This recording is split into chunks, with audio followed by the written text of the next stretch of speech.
여기는 온통 얼음으로 덮인 남극 대륙입니다. 엄청난 면적이 눈과 얼음으로 덮여 있습니다. 크기로 비교하자면 한반도의 62배, 중국의 1.4배가 넘는 광대한 대륙입니다. 전 세계 얼음의 90%가 여기에 있습니다. 얼음 사이로 크레바스가 만들어져 인간의 접근을 방해합니다.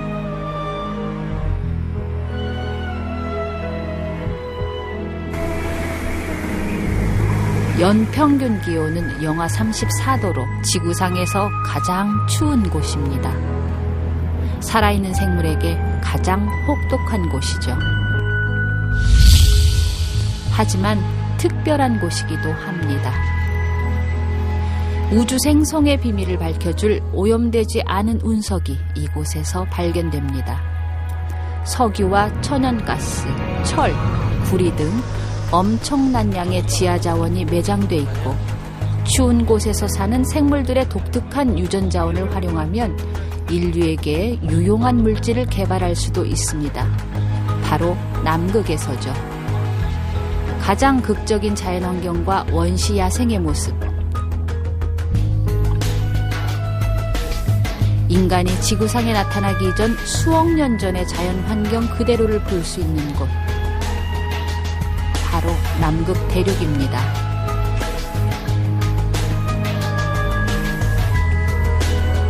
남극 대륙의 모든 생물은 얼음의 지배를 받습니다. 2%를 제외하고 대륙 전체가 얼음으로 덮여 있죠. 눈이 내리면 영구히 얼어버리는데 이것이 수백, 수천 년 동안 쌓이고 쌓여 거대한 빙원을 이룹니다. 누나탁. 남극 대륙의 얼음 두께는 평균 2000m가 넘습니다. 얼음 밑에는 거대한 산들이 숨겨져 있죠. 물론 산맥도 있습니다. 하루 종일 떠있던 태양이 지평선 아래로 사라지는 3월부터 본격적인 겨울의 시작입니다. 이때 우리나라는 뜨거운 여름입니다. 계절이 반대죠. 겨울 동안 바다는 최대한 얼어서 남극 면적이 2배로 늘어납니다. 매서운 눈보라가 쉴 새 없이 몰아칩니다.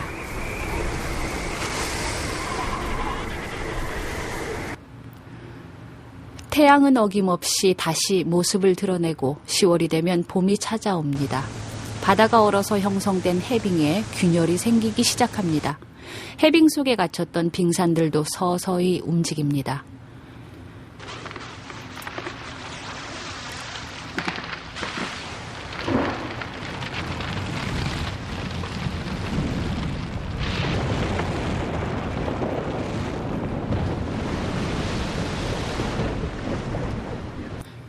큰 빙하나 얼음판이 깨지면 빙산처럼 떠내려갑니다. 처음에 이 빙산들은 널판지 같지만 수면 위의 바람과 파도, 수면 아래 조류 등으로 서서히 아름다운 모습으로 바뀌게 됩니다. 큰 빙산은 최대 10년까지 지속되고 이후에야 완전히 부서져 녹아버립니다. 생성과 소멸에 이치는 얼음 왕국에서도 예외가 아닙니다.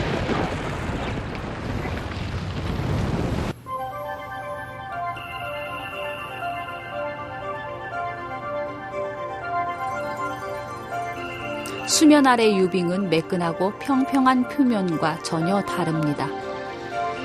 울퉁불퉁한 표면에 흠이 패여 있고 오래전에 얼었던 공기는 물방울이 되어 빠져나옵니다.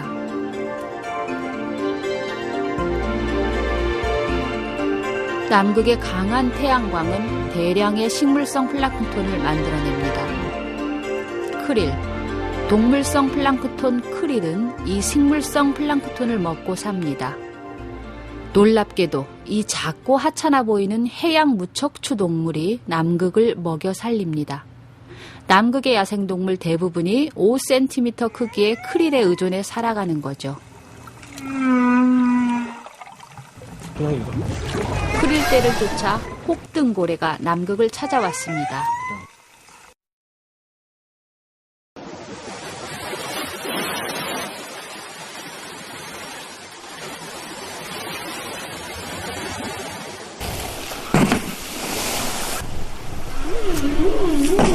남태평양에서 낳은 새끼를 데리고 1만 킬로미터를 헤엄쳐 남극에 도착한 거죠. 오로지 크리를 먹기 위해서입니다.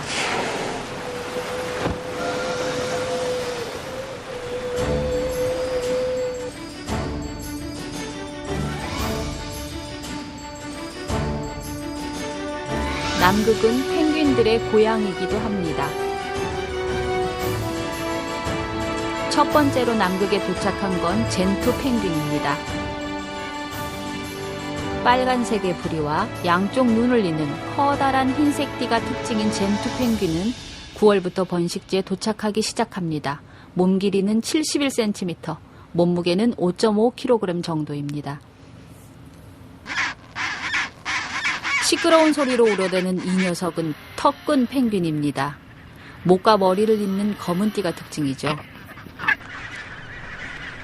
남극 펭귄들 중에 가장 작지만 성격 많은 사나와서 싸움을 자주 하는 편입니다.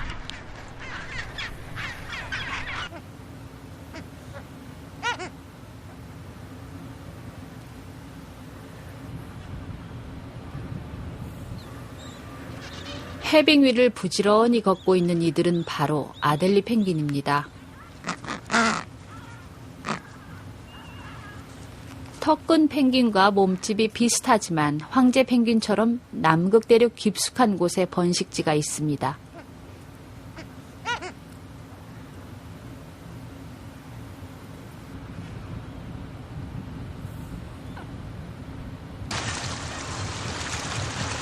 눈 위에 오렌지색 깃털로 단장한 이 펭귄은 마카로니 펭귄. 남극에서 멀리 떨어진 허드섬과 남조지아 섬 등 남극권에 수백만 마리가 살고 있죠.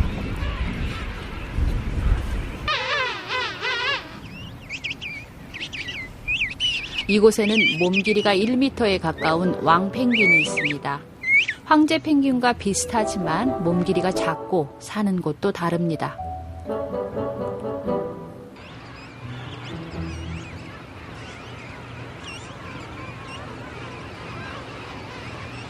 남조지아 섬에만 10만 쌍에 이르는 임금 펭귄이 살고 있습니다.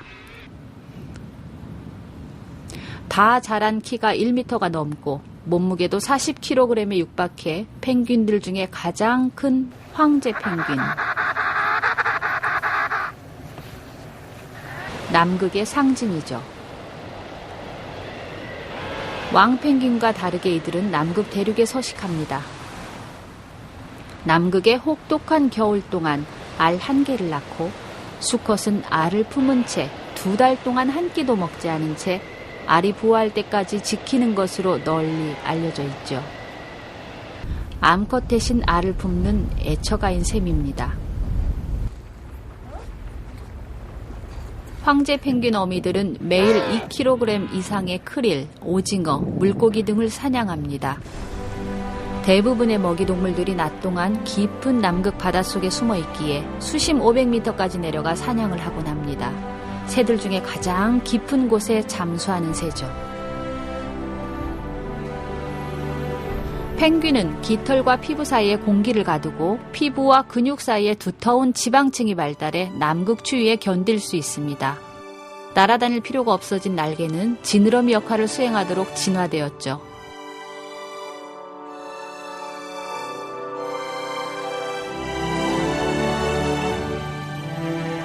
펭귄들이 번식지로 돌아오는 10월은 여름의 초입이지만 남극반도 대부분은 여전히 얼음으로 덮여 있습니다. 그래도 해안가에는 간간히 땅이 드러나기도 합니다. 삭막한 자갈밭도 남극의 생명들에는 오아시스와 같죠.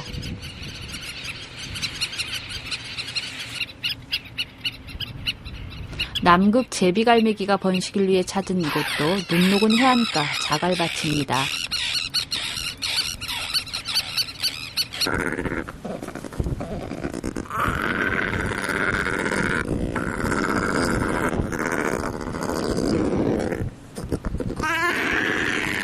남방 큰 풀마 갈매기들은 비교적 높은 고지대나 해안 절벽에 둥지를 틀고 알 1개를 낳고 키웁니다.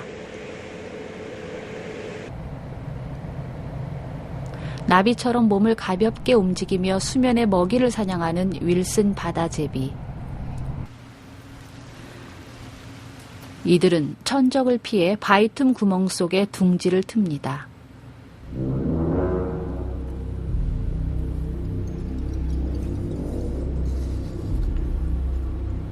스쿼, 남극 도둑갈매기입니다. 남극의 매라고 불리는 새죠. 무척 공격적이고 사납습니다.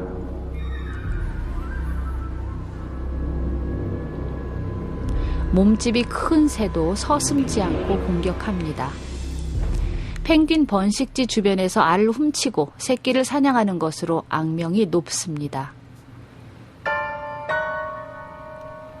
남극 도둑갈매기는 사나우면서도 영리합니다. 펭귄 사냥이 여의치 않을 때 도둑갈매기 부부는 협동 작전을 펼칩니다. 사냥감이 정해지면 한 놈은 펭귄 어미 뒤에서 교란 작전을 펴니다.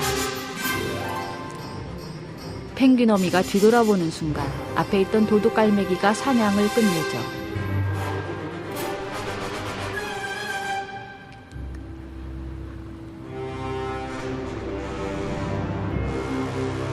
이들에게도 먹여 키워야 할 새끼들이 있습니다.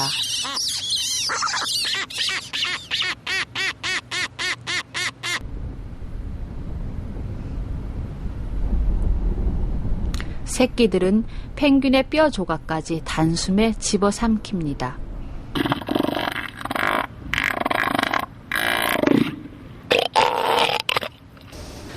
다 큰 수컷 몸무게가 4톤에 이르는 코끼리 해표.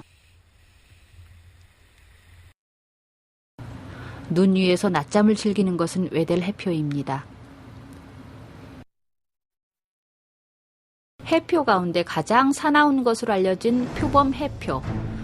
가끔 사람을 공격했다는 보고가 있을 정도로 포악한 성격의 표범 해표는 물고기나 펭귄을 사냥하며 살아갑니다. 유빙 위에서 쉬던 표범 해표가 사냥에 나섭니다. 사냥감은 펭귄입니다.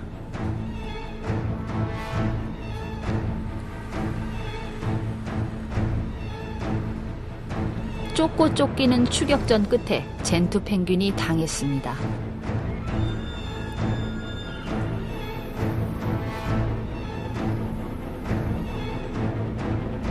젠투 펭귄이 빠져나오려고 애를 쓰지만 그럴수록 표범 해표의 이빨은 몸속 깊숙이 더 파고들 뿐입니다.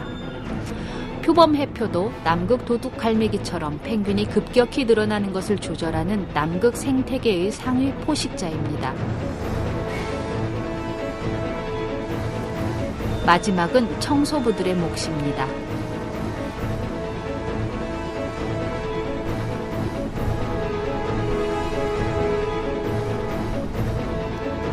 남극에서도 불멸의 생명은 없습니다. 표범 해표도 죽기 마련이죠. 남방 큰 풀막 갈매기들이 표범 해표의 사체를 보고 몰려들기 시작합니다. 생태계에서 독수리와 같은 최상위 청소부입니다.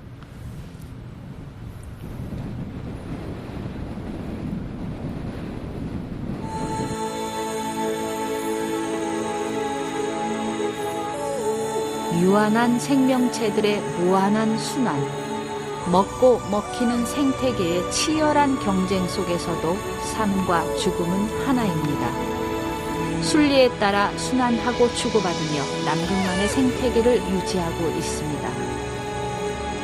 1월, 남극은 여름의 절정에 이릅니다.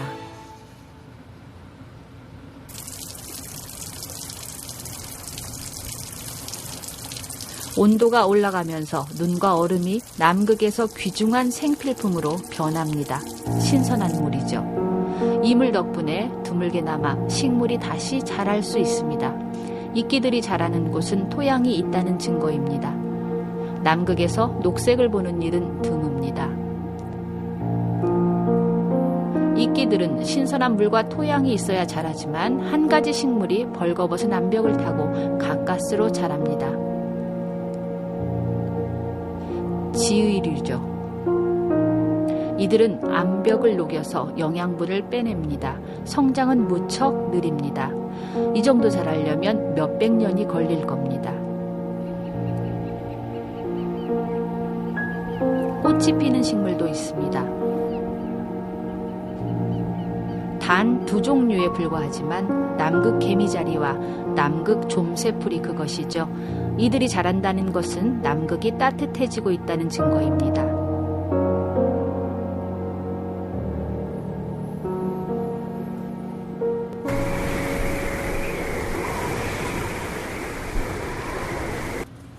여름이 끝나가면서 매서운 바람이 자주 불기 시작합니다. 블리자드입니다. 따뜻한 곳에서 발생한 공기가 대량으로 남극 상공까지 날아옵니다. 이 공기는 남극 대륙의 차가운 표면에서 식은 후 밀도가 높아지고 무거워져서 내려앉습니다. 공기는 얼음 비탈을 타고 해안으로 내려가면서 속도가 높아집니다. 이때 산 정상에 쌓인 눈들을 아래로 쓸어내립니다.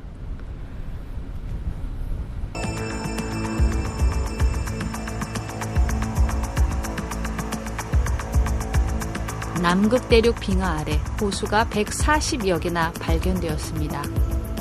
빙하 아래 얼지 않은 호수가 있다는 사실은 놀라운 것이었죠. 가장 큰 것은 러시아 보스톡 기지에 있는 보스톡 호수, 우리나라 경기도의 1.5배 크기입니다. 4,000m가량 빙하를 뚫어 코어를 꺼내 연구해본 결과 다수의 미생물들이 발견되었습니다. 원시 미생물들이 과연 어떤 과정을 통해 진화해 왔는지 과학계의 수수께끼가 남극에서 풀릴지도 모릅니다.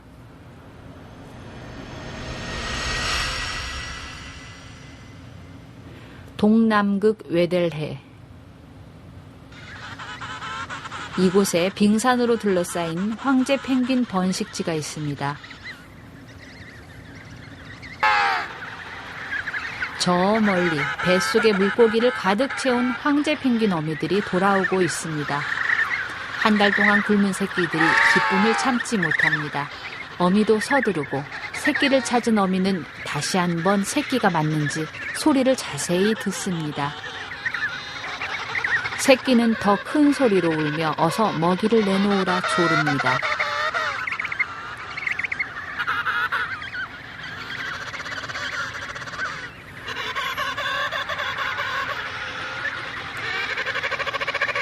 신중한 탐색전 끝에 자식임을 확인한 어미. 연신 고개를 끄덕이더니 뱃속의 먹이를 토해서 먹입니다.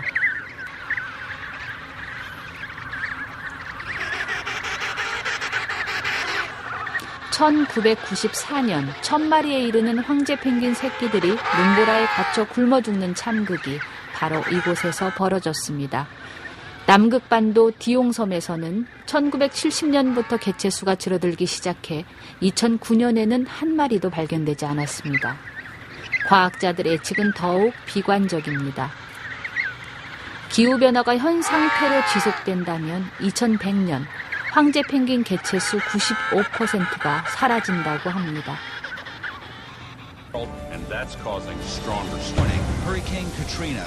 지구는 급격한 환경 변화에 몸살을 앓고 있습니다. 지구의 기온은 지난 100년 동안 꾸준히 상승해 극지방의 얼음이 녹기 시작했으며 해수면 상승으로 남태평양의 섬들이 잠기기 시작했습니다. 또한 기후변화는 지구 곳곳에 가뭄과 홍수, 태풍과 집중호우, 해일 등을 일으켜 수많은 인명피해와 경제적 손실을 끼쳤습니다. 이런 현상은 우리가 바로 겪고 있는 현실입니다. 특히 올해 집중호우로 산사태가 일어나 많은 국민들이 환경변화에 따른 경보를 경험했습니다. 남극은 전 지구적 기후를 조절하는 핵심 지역입니다. 남극은 오염되지 않은 원시의 자연환경을 갖고 있기 때문에 이곳의 작은 변화는 지구 자연환경의 커다란 변화를 예고하는 것입니다. 만약 남극 빙하가 전부 녹는다면 지구 해수면은 60m 이상 상승하여 대부분의 해안가 도시들은 물속에 잠길 것이라고 합니다. 바로 남극의 자연환경을 이해하고 연구하는 것은 지구의 미래를 내다보는 것입니다.